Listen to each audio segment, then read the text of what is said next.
South Point is also proud to provide a variety of relaxing amenities for the guests who want to be pampered. Soak up the sun and let your stress melt away in our lagoon.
We have 11 amazing restaurants featuring a wide variety for every price range and appetite.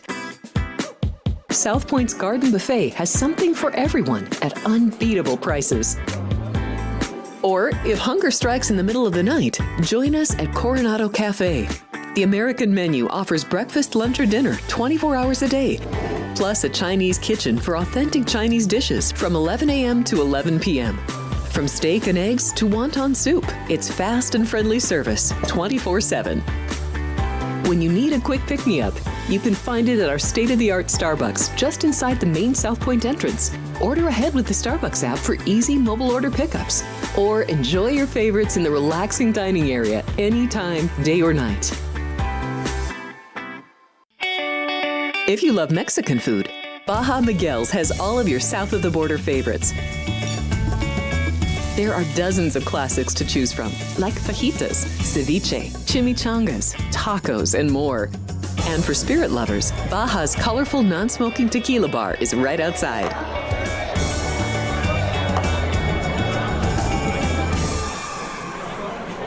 Hi, I'm Kurt Angle. I represented the United States in the Olympics in 1996 and won a gold medal. Then I parlayed that into a pro wrestling career. I saw a commercial a few years ago. Tunnel to Towers Foundation made a promise. The Tunnel to Towers Foundation is paying off the mortgages for Gold Star families with young children. I thought, this is really cool. I want to be a part of it.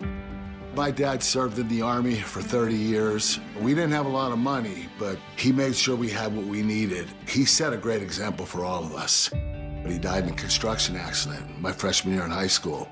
When he died, we didn't have any income coming in, and we ended up being forced to move out of our house. I was devastated. So I understand what these families are going through, and to have an organization like Tunnel to Towers come in and pick you up and carry you and give you a home to live in, I think that's just amazing. I'd like to ask you to donate $11 a month to support these efforts by going to t2t.org or calling 1-844-BRAVEST.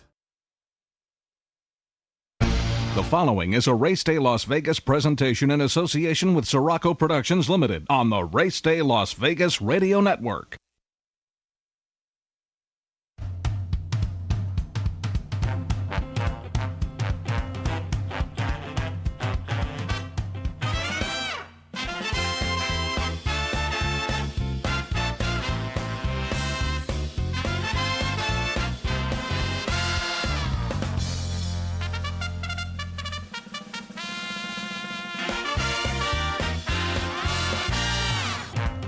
Live from the gaming capital of the world, time for Race Day Las Vegas, covering the sport of kings with a Las Vegas perspective.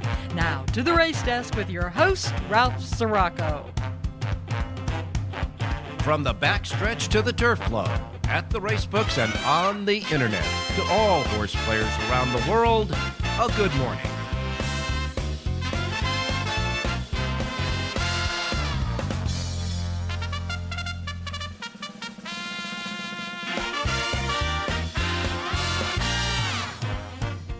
Alrighty, good morning everybody. Welcome to the Race Day Las Vegas radio program. We come to you live and direct from the gaming capital of the world, Las Vegas, Nevada, right here at our studio station at the South Point Hotel Casino Complex on Las Vegas Boulevard in the gaming capital, and the South Point Streaming Network at YouTube. We welcome you to the show. We welcome all of you listening via our local anchor radio station, Sports Talk 1400 AM, 107.1 FM.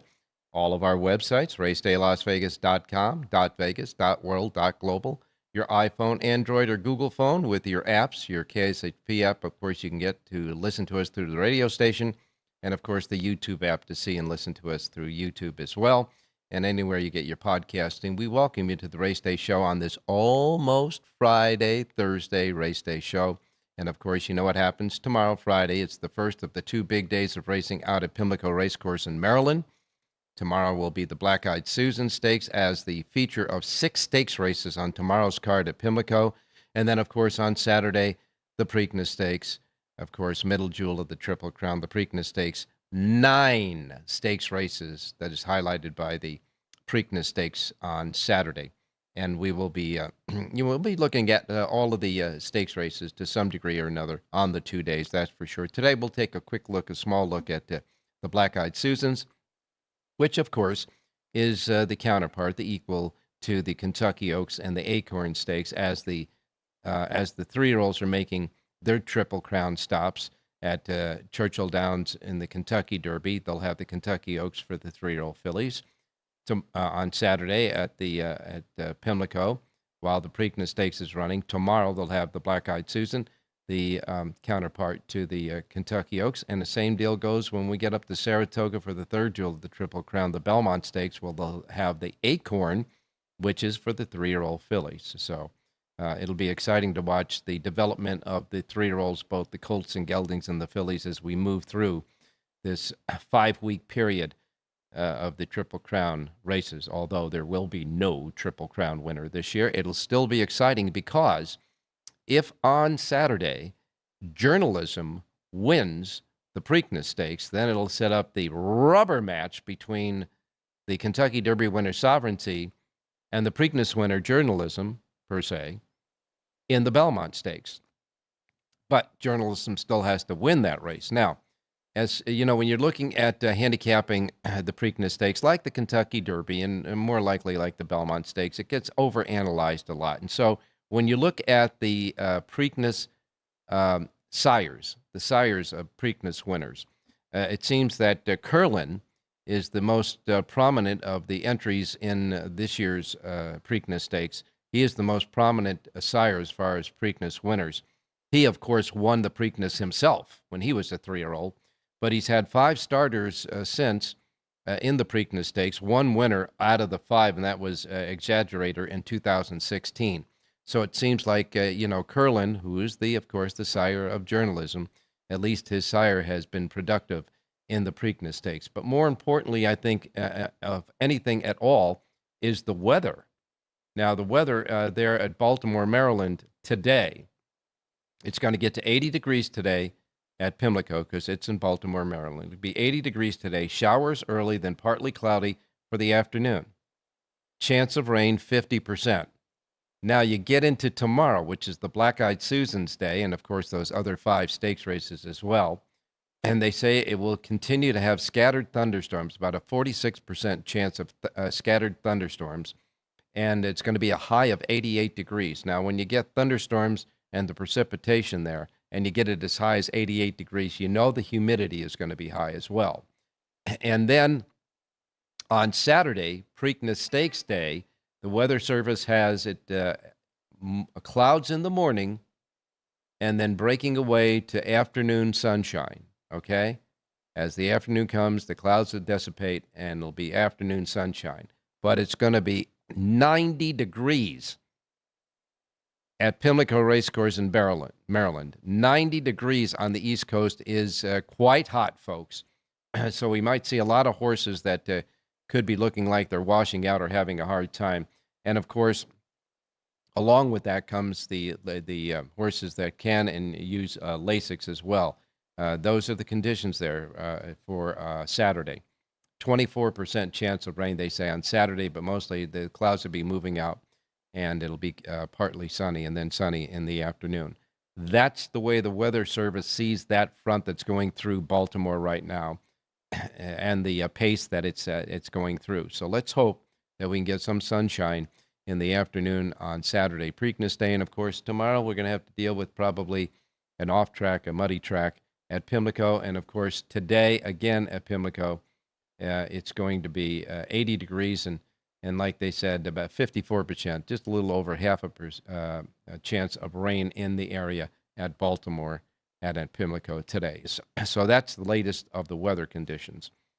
Yesterday, by the way, Delaware Park that was scheduled to open its racing season yesterday, Delaware Park in Delaware, had to cancel because of the bad weather there. So the rain really took its toll on Delaware Park and Delaware, and that was canceled yesterday. So we'll have to wait for their opening another day. As far as trainers are concerned, it's interesting to note that Todd Pletcher, who has River Thames that's going in the Preakness Stakes on Saturday, he did not get into the Kentucky Derby, but River Thames will be Todd Pletcher's 11th Preakness starter. Now, Todd Pletcher's had 65 Kentucky Derby starters. He's had 37 Belmont Stakes starters, but only 11 Preakness starters. And so he's sending River Thames in there, and he normally doesn't look at the Preakness Stakes that much, but he's going to be sending River Thames in there. You might want to take note about that to see if Pletcher has got something up his sleeve with River Thames. Just some of the angles to take a look at in the Preakness Stakes. Yesterday on our show, we had one selection that came from Dwayne Colucci. And Dwayne Colucci came with a horse in the at Horseshoe, Indianapolis, in the 6th race. The horse was 8-1 on the morning line, and Miss Candela was the selection. Miss Candela won that 6th race, was bet down to 9-2, and paid $11.40. So one pick, one winner yesterday, thanks to Dave Colucci over there at the Rampart. We want to thank him so much for that.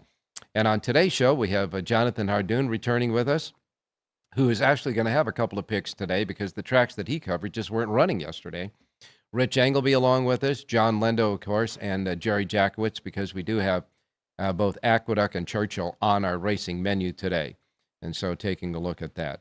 And as far as some other Preakness notes, since 1911, that's when they first had pari-mutuel wagering in the Preakness Stakes, okay? When they started pari-mutuel wagering since 1911, there have been 73 favorites that have won this thing. 73 favorites have won the Preakness. 28 of them were less than even money, and 8 of those, of the 28 less than even money, 18 of those won. So it's a race that does produce a lot of favorites. The largest winning margin in the Preakness, 11.5 lengths, set by Smarty Jones in 2014, as he, after winning the Kentucky Derby, went on to try to win the Triple Crown and did not in the Belmont Stakes.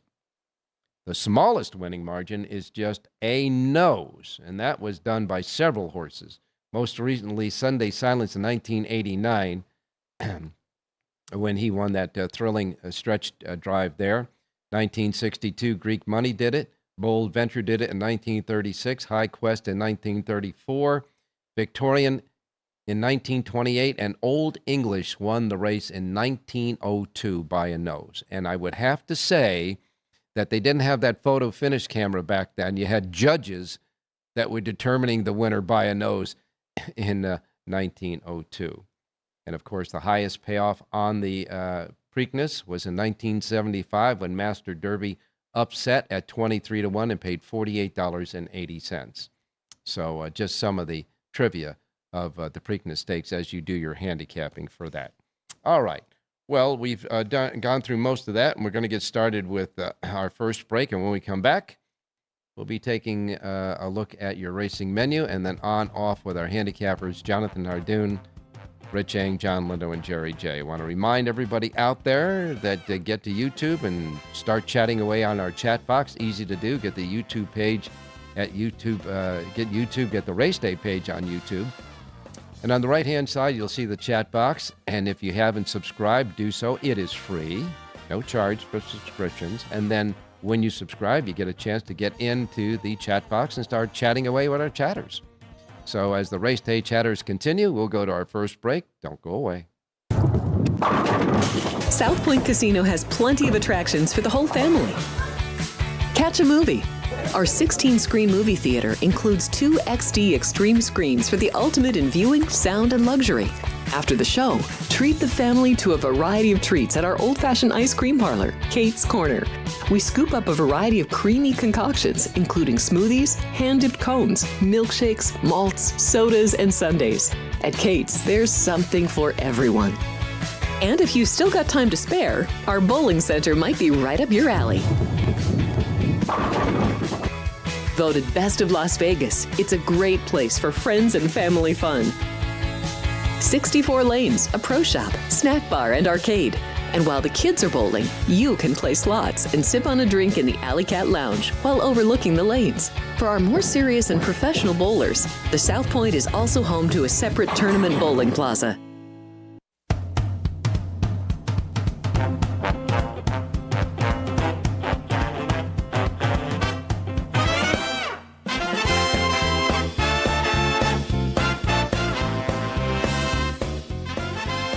All right, back on Race Day Las Vegas. It's a beautiful day out here in Las Vegas, and finally, we don't have any wind to deal with, and we're going to get into the 90s today here in Las Vegas. As far as the rest of the country, it looks like we're getting into the spring, summertime weather around the country. As far as the weather precipitation, well, I can tell you that the storms that were on the East Coast are starting to make their way off the East Coast, but the damage has been done already.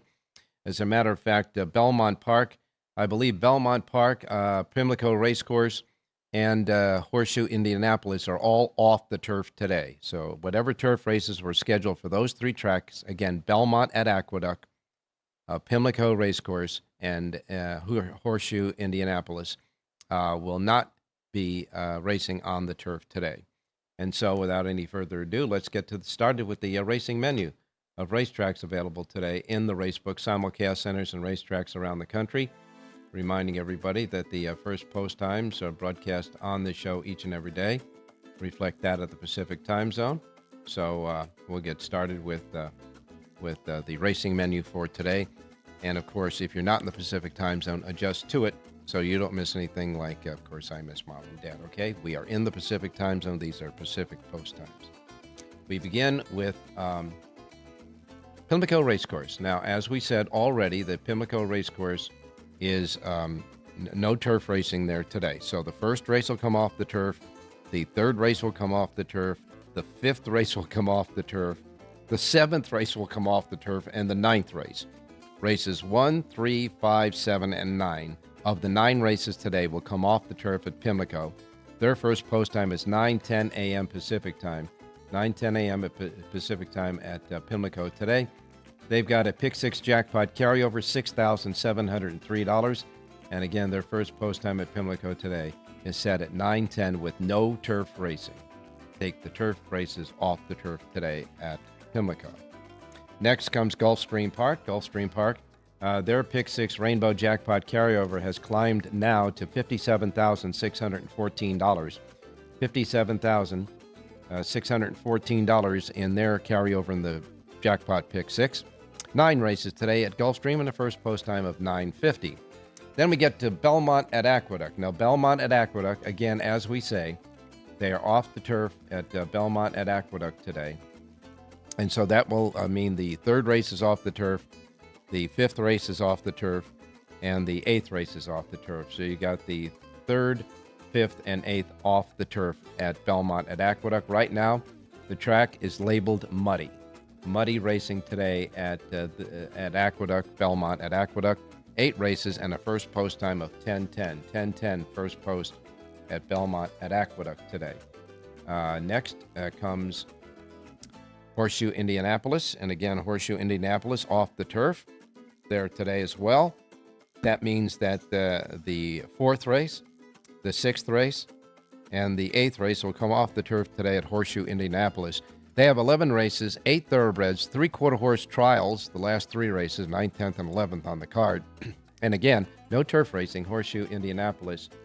First post time at Horseshoe Indianapolis, again, is at 11:10. 11:10 at Horseshoe Indianapolis today. All right, and next up comes Hawthorne Racecourse. Hawthorne Racecourse has 7 races today at Hawthorne. Hawthorne has a carryover in their Super High Five carryover, $3,341. They have a Pick 6 carryover, small one, $988. First post time at Hawthorne, $1,240. Then we get the Churchill Downs in Louisville, Kentucky. Churchill Downs has 8 races today. Their first post time at Churchill for their 8 races set at 2 o'clock. They have that twilight post time there on Thursdays at Churchill during this time of the season. And so their first post time will be 2 p.m. Pacific for their 8 races. They have a Pick 6 jackpot carryover now standing at $150,098. $150,098 in the Churchill Downs Pick 6 jackpot carryover. First post time is at 2 o'clock. Penn National will kick in with 7 races. They have a Super High 5 jackpot carryover of $2,561. First post time $245 at Penn Nat. Evangeline Downs has 8 races. Their first post time is at 3:30. And Charlestown will wrap up the menu for today. Charlestown has a first post time of 4 p.m. for their 9 races, for their 9 race card at Charlestown today, and a Pick 6 jackpot carryover of $7,653. 4 p.m. first post there at Charlestown. All right, let's bring in Jonathan Hardoon. Jonathan, good morning. Good morning, Ralph. How are you? I'm doing fine. The track I know is labeled muddy today at Belmont at Aqueduct, and they have already taken the turf races off. But how is the weather now? Is it cleared up by now? It's clearing up, but there's a chance of thunder showers later in the day, and it rained all day yesterday, so the track certainly will be wet for a while. All righty. And as far as the Black-Eyed Susan at Pimlico, that's tomorrow. Yeah, that's tomorrow. But what I want to do is I want to kind of go over that race today, and I'm having a little trouble with my computer here. It froze up. But in any case, I want to go over that Black-Eyed Susan because, of course, the big Kentucky Oaks winner, the undefeated filly, is going to wait until the Acorn. She's going to pass up on the Preakness, like the Kentucky Derby winner is. I guess maybe the 2 weeks is something to talk about. Who knows? But in any case, especially for fillies, Ralph. Fillies need more time to recover, so Cox is obviously doing the right thing. That horse, Good Cheer, is undefeated, so he's treating her with kid gloves, and rightfully so. Now, the Black-Eyed Susans is a race that, it still came up competitive, I think. But I think you don't even like the favorite in that race, do you? No, Running and Gunning, that's either a bad morning line or they just misjudged that horse because off the figure, she's actually one of the slower horses in the race, and she's listed at 5-2 on the morning line. I love the number 3 horse in there, Margie's Intention. This filly changes barns on tomorrow, actually. She goes first time for Brad Cox. Flavian Pratt, who rode Running and Gunning last time out, opts for the 3 horse Margie's Intention, and I think she's going to be ultra tough in there. And if you really get anywhere near the 3-1, that's more than a fair price, in my opinion. Why do you think the other horse has been posted as the favorite? Is there something in the past performances that... well, she's running stakes in her last couple of starts. She ran in the Fantasy last time out. That's a grade 2 at Oaklawn when she finished 3rd. And the race before that, she ran in the Sunland Park Oaks, $250,000 race that she won by 4. However, she beat nothing really in the Sunland Park race. And the last race against Quiet Side, not that good. What about Amarth with Luis Saez and for Eddie Canelli? She's fine. I mean, she's outposted a little bit. She's breaking from the outside. She's only 4-1. Saez rode her last time, and listen, she's 2 for 6 lifetime. But again, I don't think she's as good as the 3 horse. An interesting long shot I thought in that race was number 7, Reply. She is a offspring of Curlin. We were talking about Curlin as far as the Preakness, but his offspring does like an off track as well. And Reply gets Brittany Russell, who is a very potent trainer in that part of the country, certainly. And instead of using her usual spouse as a rider, Does she have a choice? It's her husband. Yeah, well, she does have a choice because Irad. Tomorrow she made a choice. Yeah, she did. Irad's riding the horse, so that tells you something. So either he's sleeping on the couch, Sheldon Russell, or they make peace and they're letting Irad ride the horse. But you're right. Listen, take nothing away from Sheldon Russell. He's a terrific rider, but he's not Irad Ortiz. So obviously the horse does get an upgrade. Not only that, the horse has a home field advantage. Trains and runs in Pimlico and Laurel for the most part. So she's okay. But I think she'll be shorter than the 8-1. I really do. Now, tomorrow we do have that Blackout Susan. That's the main event, but we do have other great stakes races. There's a race at 6 furlongs called the Miss Preakness Stakes for the 3-year-old fillies that just didn't make it to the the route in the Black-Eyed Susans.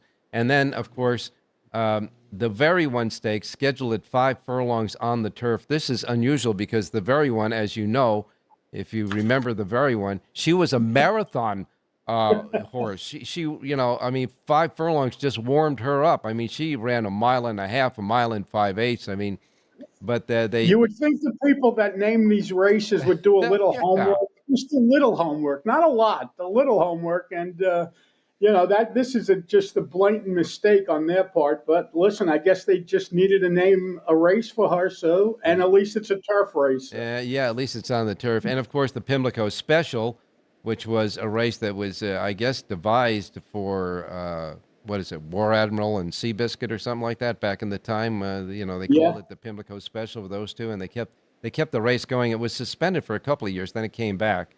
And it's been a very interesting race for the handicap division at 1 mile and 3/16, which is the same distance they'll run the day after on Saturday of the Preakness Stakes. And that race, has an interesting field as well. They got 10 to go in that race, and Red Route 1 is in it. You've got Pyrenees, which I understand is going to be scratched in the race. Oh, she is? I didn't know that. He is. I think John Lindo mentioned that yesterday. I'll ask John again today. But in any case, obviously that takes the favorite out of that equation. But it's going to be an interesting race, too. I think there's a lot of good competitive races as far as the stakes races are concerned on the next 2 days at Pimlico. Yeah, those undercard stake races are pretty good. They're full fields. They're contentious, races for the most part. There's no standouts, and that makes for good betting opportunities. And we will go over with some selections, if you may, on tomorrow's show on the Friday card at Pimlico. But Jonathan, right now we're looking at making some money today. We want to parlay Dwayne's winners to more winners today. What you got for us? How about Dwayne? He gives out an 11-1 shot when they leave the gate. When the horse crosses the wire, he pays $11. So this is just getting more crazy by the day. I just don't know what to say about that. That is, in fact, that's criminal. That's criminal, Ralph. That's criminal. And I have to tell you, Heiss is busy counting whips. Heiss is the horse racing integrity, whatever, blah, blah, blah. If you don't think the integrity of the game is questioned when a horse goes from 11-1 to 9-2, well, I know it's not their department, but maybe they should start taking a look into it. Because all they're doing, Ralph, is chasing more and more people away every day. Now, I did not see the race per se. I was busy in a meeting yesterday at that time. But Rich Yang did text me, and he said the horse entered the starting gate at 11-1 and paid $11.40 to win. So hopefully, Rich. And I repeat, that's criminal. That's criminal. Hopefully, you can't expect $24 and get $11. Fully understand. That's wrong. Fully understand. But that is Richie's observation because I didn't see the race, so we'll make sure that he's right anyhow. But that's what he. Richie knows what he's looking at. I believe him. Okay, there you are. We believe him. In any case, with that in mind, try to give us a horse that's not going to get bet down, I guess. All right, Ralph. Well, New York was decimated by scratches, to be honest with you. But the fifth race, they still have 6 horses left in there. This race was originally scheduled for the turf, will now be run on the main track at 6 furlongs. And I like the number 10 horse in here, Laser Sharp. 4-year-old Geldington, John Terranova barn. Second start back since returning from Florida. This horse has run well at Aqueduct in the past, has run well on an off track. I like number 10, Laser Sharp, to win today's 5th race out at Aqueduct. I'm assuming that the horse that you had intentions of giving in the 3rd race has been scratched, right? Correct. Okay, good. So in the 5th race, as an alternate now with the late scratch there, in the 5th race, we have number 10, Laser Sharp, the 10 horse Laser Sharp in the 5th race. Now the call here on the show at 7-2 on the morning line. Main track, 6 furlongs, the 10 in the 5th race. That is the anchor race, by the way, in the early pick 5 and early pick 4. Let's get out to Churchill Downs, where the weather's got to be a little bit better there. I certainly hope so. And we're going to look at the 7th race today, Ralph. And again, they have late post today, 2 o'clock your time, 5 o'clock on the East Coast. And the 7th race today, a full field of 12 horses sprinting on the grass. And I like the number 6 horse in here, Perfect Figure. This is a 3-year-old filly who makes a first start as a 3-year-old from the Brad Cox barn. She gets the addition of Lasix today for the first time. Florent Giroux aboard to ride, 9-2 on the morning line. I like number 6, Perfect Figure, to win today's 7th race out of Churchill Downs. Well, let's hope he pays off at a Perfect Figure for us and wins the 7th race. Number 6, Perfect Figure, Florent Giroux aboard. The 6th in the 7th race at Churchill. And yes, folks, Jonathan does have sheets today. Yes, Churchill and Belmont at Aqueduct, JONHARDOON.com. One more time now, do you want to give me another soapbox there? Or are you, have you made your opinion known? Got to save room for the other handicappers. Thank you, Ralphie. All right. Thanks a lot, Jonathan. We'll talk Stay to you. safe and be well. We'll talk to you tomorrow. Thank you. All right. We continue on this morning Race Day Las Vegas show with a little scene from morning activities out there on the racetrack. And we'll be back, so don't go away. Here we are in Houston, opening up our first veteran village. This beautiful building that's going to house 161 homeless veterans. Any veteran that risks their lives and they're struggling with PTSD, mental illness, addiction. We're also building what I call comfort homes, 500 square foot homes. These are for older homeless veterans, so they have their own space and give them back some of their dignity, some of their independence, and most certainly give them back their life. Go to T2T.org to learn how you can change a veteran's life forever. South Point offers all the types of entertainment you'd expect at a first-class Las Vegas resort. Did you know our 400-seat showroom is one of Las Vegas's top destinations for live entertainment? Enjoy live performances by classic Vegas entertainers, bands, and today's hottest comedians, plus a rock and dance floor. You can also enjoy live entertainment at the Grandview Lounge, where you'll feel all the vibes of old Las Vegas. Enjoy the music, and if you love to laugh, don't miss The Dirty at 12:30, our very own free comedy show. Every Friday night at 12:30 a.m. in the Grandview Lounge. The Dirty is 100% free, so arrive early. Go to southpointcasino.com or call the box office at 77136 for today's performances at the showroom and the Grandview Lounge. When you're ready for your favorite cocktail, stop in and unwind at one of our 7 specialty lounges. There's a bar around every corner, because you're in Vegas, baby.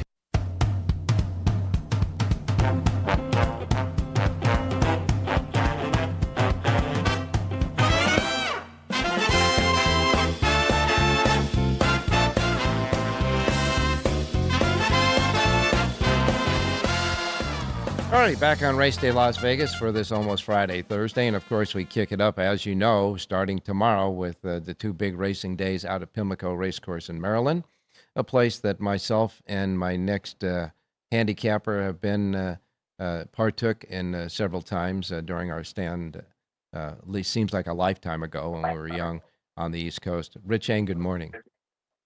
Hey, good morning, Ralphie. Good morning, viewers. Good morning, listeners. And for those of you who saw the game last night, I can put this cap away. The Vegas Golden Knights got eliminated. Well, what an exciting game. 1-0 in overtime. A 0-0 game that was just up and down the ice. Both goalies were magnificent. And then you get a real dirty goal in the crease for Edmonton to win in overtime. I guess, that is kind of turnaround is fair play when we talk about the one game that we won against them was a kind of a lucky shot in the waning seconds of their game that they won. But I guess they Oilers will move on, and the Las Vegas Golden Knights will regroup and start planning for next year. Yeah, they got to strengthen for next year. Edmonton was the better hockey team in the series, and without that fluke goal by Riley Smith, it should have been actually an Edmonton sweep, Ralph, 4-0. All right, and who does Edmonton face next? Well, the Dallas Stars and Winnipeg are still going at it. Yeah. It's either going to be the Winnipeg Jets or the Dallas Stars. All right, and we're getting down to the nitty-gritty as far as the NBA playoffs as well. And of course, we're getting into the middle jewel of the Triple Crown here. It's a good time of the year to be a sports fan, that's for sure.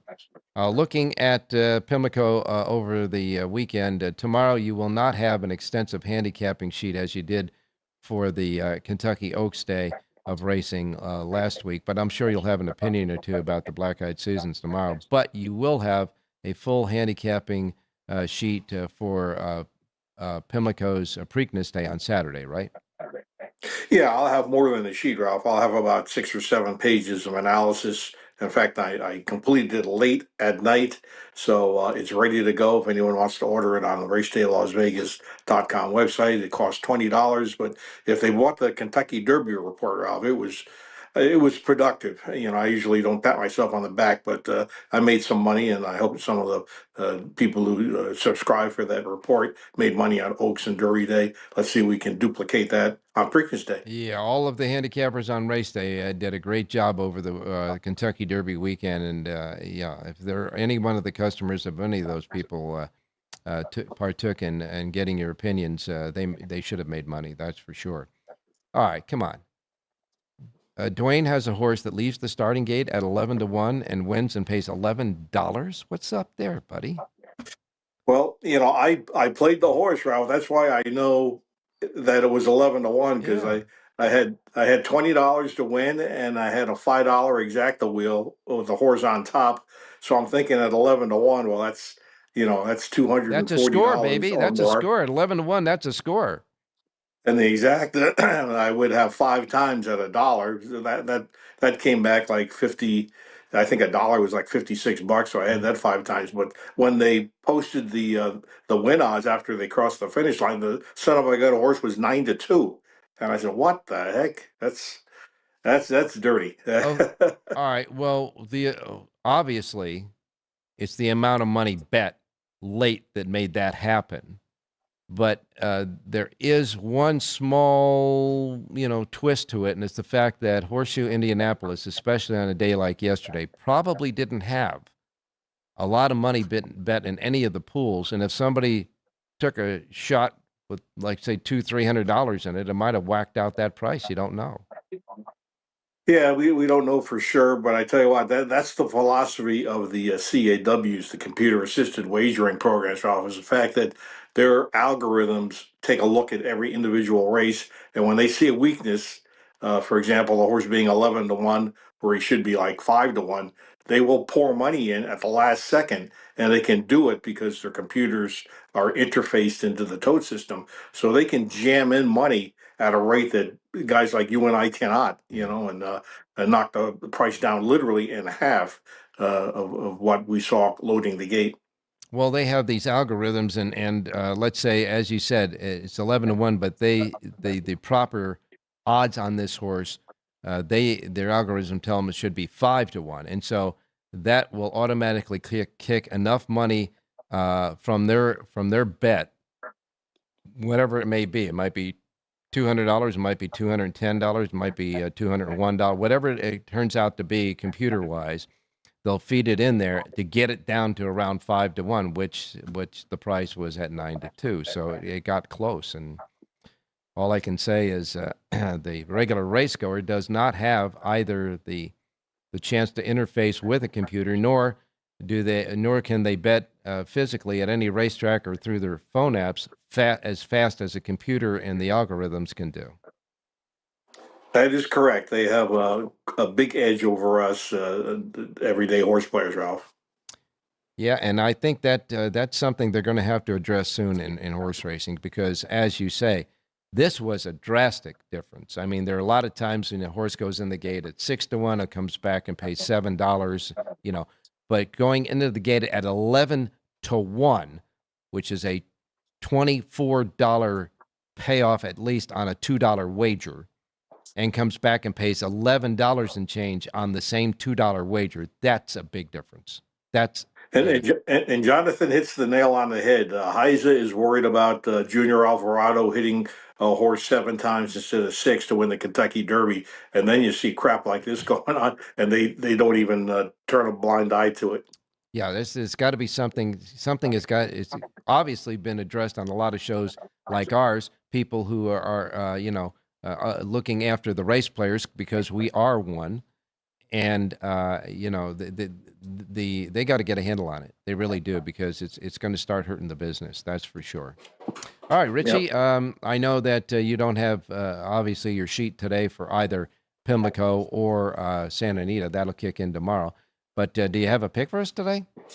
Yeah, let's go to the second race at Belmont. It's on the main track, so it's not affected by the weather as far as taking it off the turf. I like the number 5 horse, Into Amore, 4-1 in the morning line for Todd Pletcher and John Velasquez. This horse gets blinkers on. I think they're just going to put this horse on the lead and see if we can get the 9 furlongs in front. Number 5, Into Amore, race 2. All right, that was an originally 6-horse field in the second race. Has been knocked down to now 5 because number 6 Gold Lightning has been scratched in that race.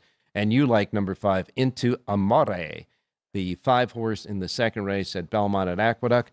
That's a good race to get that singleton going for the early pick 4 and early pick 5. Second race, the 5 Into Amore. Let's hope we get a little Amore money there in the second race. And Richie, again, you'll have a full, complete analysis, several sheets on all the races, right, on Preakness Day, which includes those other 8 stakes races in addition to the Preakness. And it's ready and set and go. Yeah, it's ready right now. 14 races, Saturday card, and it's a good card to bet in. I'll tell you that. It's on a day like that when they got a lot of stakes races, big fields. It's juicy, so a good chance to take the rubber band off the bankroll. All right, you got it, Richie. Thanks a lot, and we'll talk to you tomorrow. Hey, thanks, Rob. Good luck, everybody. All righty, we're going to wrap up this show, as we always do, on our John and Jerry, and they'll be back right after our final break. Don't go away.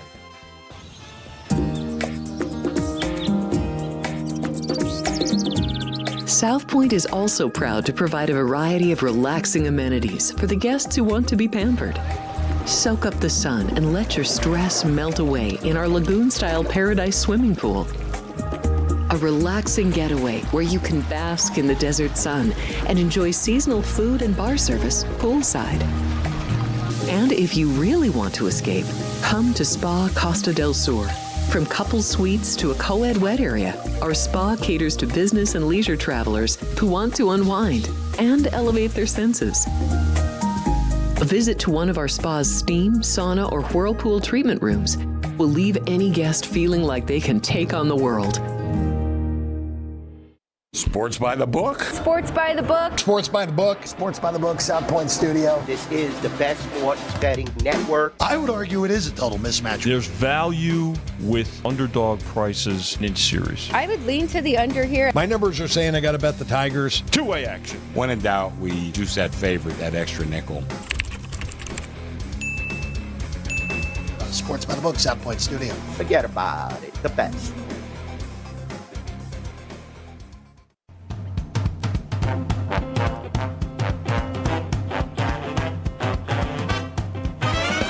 The Race Day Las Vegas Show, the only exclusive daily local media racing information source in Las Vegas. All right, back on Race Day Las Vegas for this almost Thursday, the almost Thursday show. And matter of fact, by the time we're done, we'll be looking towards Friday. In any case, let's go out to Southern California where John Lendo's standing by. John, good morning. Good morning, Ralph. How you doing? I'm doing fine, my man. We were talking about, that drastic price drop on the winner yesterday that Dwayne gave out on the show, talking about how the CAWs are integrating into the system and really it's a concern for a lot of regular horse players out there, the masses, really. And we had somebody on the chat box also remind us that the CAWs also get those rebates on those big bets, too. Well, that's the thing, and these CAW companies are basically owned by corporations that also own racetracks. So they're kind of poisoning the pool for their own clients, and they're giving these guys money back to do it. So, you just kind of wonder, obviously they need the handle from these large wagering groups to make their numbers, but at what cost? I mean, it's hard to develop a new fan base. You get a guy that's playing sports and he tries to bet that horse at Hoosier on yesterday at 11-1. You bet a future book pool in Major League Baseball at 11-1, and you get 11-1. Mm-hmm. So obviously he didn't get it there. He got half that, and you got to. Well, why am I going to do this? Mm-hmm. So something needs to be addressed, but there's been no willingness to do so yet. And again, like I said, we have to really look at the fact that the betting pools, especially on a Wednesday at Horseshoe Indianapolis, aren't the biggest ones. Ira on the chat box just chatted out that he said that there was $121,000 bet in the win pool on that race, and there was a 3-5 shot in the race that finished off the board.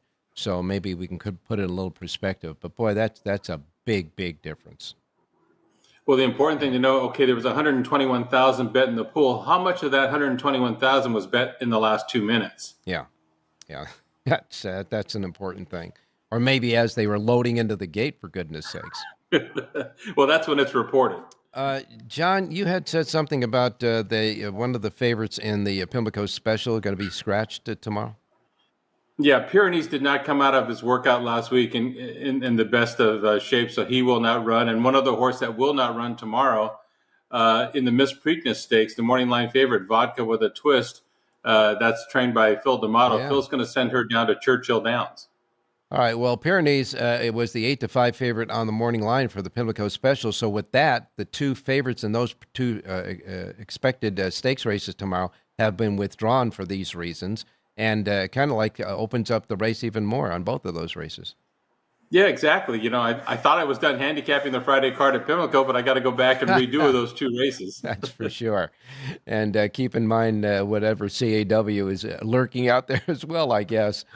But in any case, we look ahead to today. And, of course, today you have a Lindo report for Churchill Downs. And as we normally do during the beginning of any week that you cover with the Lindo Report at any racetrack you cover with the Lindo Report, usually give us an update on the jockey and trainee standings there. Okay, at Churchill Downs going into this week, Jose Ortiz has kind of pulled away as far as the leading jockey. He's got 20 winners at Churchill. Luis Saez is a clear second with 15. And there's a few guys with 5. Ben Curtis is tied for third with 5. He's the one guy that's going to remain down there. Mm-hmm. Guys like Flavio Prado are now based in New York. So those are your top 3 jockeys. As far as the trainers go, it's really bunched up. You have Brad Cox, Mark Casse, Brian Lynch, Joe Sharp, and Greg Foley. All 5 of them have 4 winners so far. So nobody has jumped out of the pack as far as the trainers go. One trainer who's not having a good start, Kenny McPeak, is 0 for 16 so far at Churchill Downs. Well, I can say I guess the tone for Kenny McPeak's slow start started with Torpedo Anna going down, I guess. Yeah, it kind of set the tone, really, yeah. And so he'll break out of it. He's got so many young horses; it'll happen. Yeah. What about the favorites? Favorites at for the meet are 44%, so a high percentage of favorites at Churchill so far. I think we haven't gone far enough into the Churchill meet to weed out all of those favorites that were winning over the Kentucky Derby week of racing, because a lot of the favorites. I agree. Those stakes races in general are pretty formful, so it'll level out. Yeah, and the good thing about it, though, even if the favorites won over that weekend, they weren't paying like $280 or $320. They were good favorites winning too, good prices. Yeah, you get $7 or $8 on a favorite. That's 3-1. If you got that at the sports book, you'd be pretty happy. What about the conditions at Churchill today? It's supposed to be in the high 80s, a 20% chance of rain. So if it's warm like that, even if they get a little rain, I would think that both the turf course and the main track will be just fine. John, before we get to your selection at Churchill Downs today, I wanted to make mention of something. Over the weekend at Santa Anita, I think especially on Sunday, it was really hot. And you noticed a lot of the horses, even in the, they didn't put them in they didn't walk around the walking ring like they normally do. They stayed underneath where they saddled the horses, went right from there to the racetrack, and they had shorter post parades because of the heat. And a lot of horses were, washing out more than they normally do because of the heat. And that really takes its toll on a lot of horses' performances. So it would, it'd be good for the folks out there who are handicapping to put a little asterisk next to any horse that raced over the weekend, especially on Sunday, and didn't perform as they thought they would on the next day they run, next time they run, without it being real hot. Right. When the temperatures get over a certain number, they have warm weather protocols at Santa Anita. Just like they have when it rains, there are protocols there for when you have a wet track. But when it's hot, they will not bring those horses out to the paddock. They will saddle up, and the jockeys will get up right where they saddle up in that enclosed covered area down by the paddock, and they'll go straight from where they saddle up straight to the racetrack, just trying to keep them, cool as long as possible. And that's just standard procedure. I don't know what the magic number is temperature-wise, but it was in the high 90s last weekend. Yeah. So that made it, all those things were in play. Yeah, I would think that if a horse ran unusually bad from his past performances on Sunday and he comes back on a day with the temperatures being in a normal, I'd take a second look at them because I think the weather did have an effect on a lot of those horses. Yeah, and if you're watching and you play all the time, make your notes to however you keep your notes. This horse washed out last time, and if they run poorly, that might be the excuse. If they run well, if they wash out next time, I wouldn't count it as a negative. Yeah, it wouldn't matter. Okay, how about a winner? Let's go to Churchill Downs, race number 6 today. In the 6th race, number 7, Penn Street, a very honest 7-year-old mare. She's been going around 2 turns the last 2 starts. She gets a 1-turn mile today. She's run very well at Churchill in the 1-turn mile, also won at Ellis Park in a 1-turn mile. So she likes these kind of races. Post number 7, she ought to be stalking from the outside, and she wins her share. She's an honest filly, 3-1 on the morning line. Number 7, Penn Street, race number 6, Churchill Downs. And with Ben Curtis, who has made the jock standings at Churchill Downs aboard, the 7-horse Penn Street, your play in the 6th race tonight at Churchill Downs. And, of course, you'll be in full tilt for the weekend and at Santa Anita as well with the Linda reports. And you do have a Linda report today, however, here at the South Point, free of charge for today's racing at Churchill Downs. Hey, thanks a lot, John. All right, Ralph. Good luck today. All right, you got it, my man. Now we'll go out to Jerry Jackowitz standing by. Jerry, good morning. Good morning, Ralph. All right. Well, you can put your Vegas, your Golden Knights stuff away for next year. Not till I finish this show because. Okay. Yeah. Don't do it. You don't want me to. No. Yeah. Just wait until the end of the show. You're right.